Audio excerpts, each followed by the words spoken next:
This edition of MacVoices is sponsored by lynda.com, the unparalleled online video training library.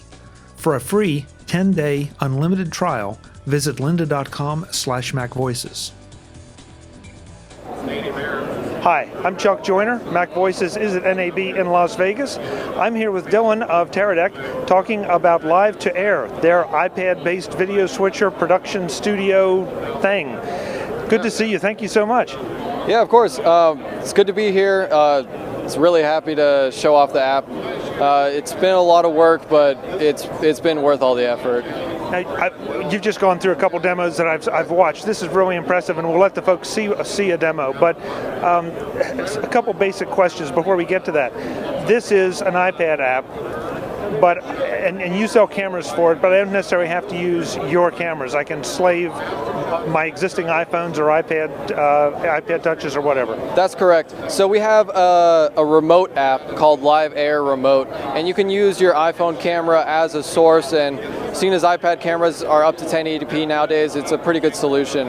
Outside of not using our Teradek devices, you also have a license to unlock to use custom RTSP feeds. So if you had a JVC camera that already had that feature unlocked, or to be able to push that out, then you could still use it within the app without using Teradek devices. And you indicated also there's a Teradek solution if I wanted to, say, use GoPros or something of that nature. Yeah, so we have Video Mini that just came out. It's about the size of a GoPro, so it could strap right to the back, and you can get that feed wirelessly. Yeah. Now we're talking a lot about the hardware because I want to make sure we set this up because the software sort of speaks for itself. It's just it's a small production studio on your iPad that you can do for live devices. Yeah, it's a very portable switcher. If you have iPad with cellular connection, you can take this thing really anywhere. What kind of hardware does it require to run the actual software? So it needs an iPad Air at least. We recommend the iPad Air 2, which is the latest one that's come out, and it runs very smoothly on the Air 2. On the Air 2, you can pretty easily get 4 1080p videos into the app and publish that out at 1080. Any restrictions on my iPhones or whatever devices I'm using as cameras? Just the camera itself. Some older iPhones will have pretty crummy cameras. So it's really, it'll work, it's just not going to be anywhere near as pristine. That's correct. Okay, so here's the big one. The price of this is kind of staggering for what this does. Yeah, it's $99, which everyone thinks that's the free version, but we have a free version that you can just download and play with. You can use the iPad camera on the thing, or you can use the remote app with the free version. But the Pro version that has most of the features unlocked is $99. How are we actually going to be streaming this out? What services or what do you support? YouTube Live, Ustream, and Livestream are supported, but we also have a platform, just a custom RTSP, and with that you can really go anywhere. Okay. How about recording capabilities? Recording capabilities are not in the current build if you were to download it from the App Store, but it will be probably within the month, maybe a month or two. Great.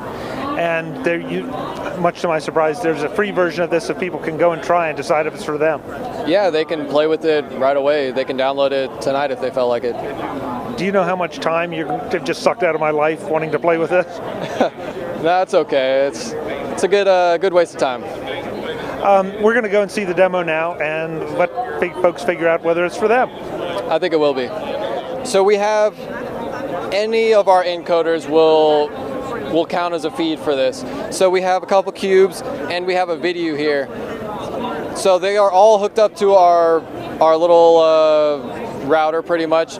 All over access point. This is all over Wi-Fi. So we have all our sources here. We have audio mixing. You can have a central audio source if you want, or you can have everything compiled or no audio, however you want. It's pretty powerful. So we have 3 different layers here. On the bottom, it's all video. We have the Chroma Key here, which is a lot of fun. We have multi-view. You can set up 4 devices here in a little quad, or you can do 2 or 3. You also have the iPad camera as a source. We know not too many people will use it, but it's nice to have. So on the right side, we have our live stream, which will be what the viewer sees, maybe 35, 40 seconds after we see it here. So if you want to push this guy out to the live feed, that's all you do. And if you don't want to handle the T-bar, there's also just like a dissolve button. You can set up the delay on the actual duration of the cross dissolve. So we have built-in text kind of features. We have some scoreboards, which are pretty fun. You can set up the home team, set up the away team. We have built-in lower thirds. We're coming out with more themes and more customizable things, so you can add your own graphics in the back. And besides those templates, we also have a very generalized just text, so you can add text to the screen with different colors, with different shadows, with a ton of different fonts. So that's just the text layer. You can also import any images from your camera roll from the internet and use those as logos. They're fully customizable. You can throw it on the other side of the screen, change the opacity. Oops, let me hit that button. And now we just push that out live. And you are compositing video straight from the iPad. So as I said before, we have fun stuff like we have Chroma Key built into the app. And this is not processed by our encoders. This is all processing done on the iPad. We have, you're allowed to bring in movie files. Say you had commercials or intro or outro videos, you could use those between. We're also going to add recording into the app. Oh yeah. So we're also going to add recording into the app. So you will be able to record a quick 20-second clip. Maybe you're in a sports kind of environment, and then you can use that clip within the app to do a replay or something of the sort. So as John was saying, we also have digital zooming, which is really nice if you want to pretend you have multiple cameras. So I could zoom in here and then pan across and bring this in as if I have multiple sources. Another feature we're going to add to this panning is if I was to start here and my last location was the top right, during this transition, it will actually pan across the thing as if you have a camera operator, and it'll all be automated and animated. So Dylan, that's just really, really impressive. I mean, we've seen different kinds of these solutions trying to be implemented. This seems very full-featured, very sexy, and I love the fact that the Teradek name is behind it. Yeah, I'm happy to have worked on it, but we tried simplifying everything as much as possible. We've used Wirecast, we've used TriCaster, and we really wanted to introduce video switching to a consumer level, where this is absolutely going to do it, I think.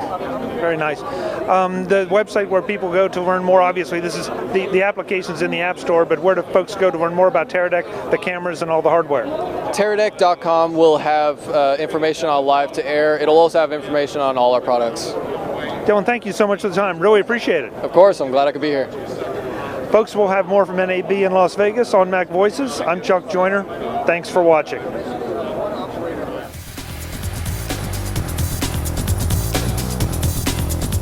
Visit MacVoices.com for links, show notes, to subscribe, to connect with Chuck on Twitter, Google+, YouTube, Facebook, LinkedIn, and the MacVoices blog. Subscribe to our weekly newsletter, the MacVoices Dispatch, to stay up to date on all the latest MacVoices news from our front page or at MacVoices.com/newsletter. Do more with your Apple tech by subscribing to the free MacVoices magazine on Flipboard by visiting MacVoices.com/magazine. Advertising and sponsorships handled by Backbeat Media at backbeatmedia.com. Bandwidth provided by CacheFly at CacheFly.com.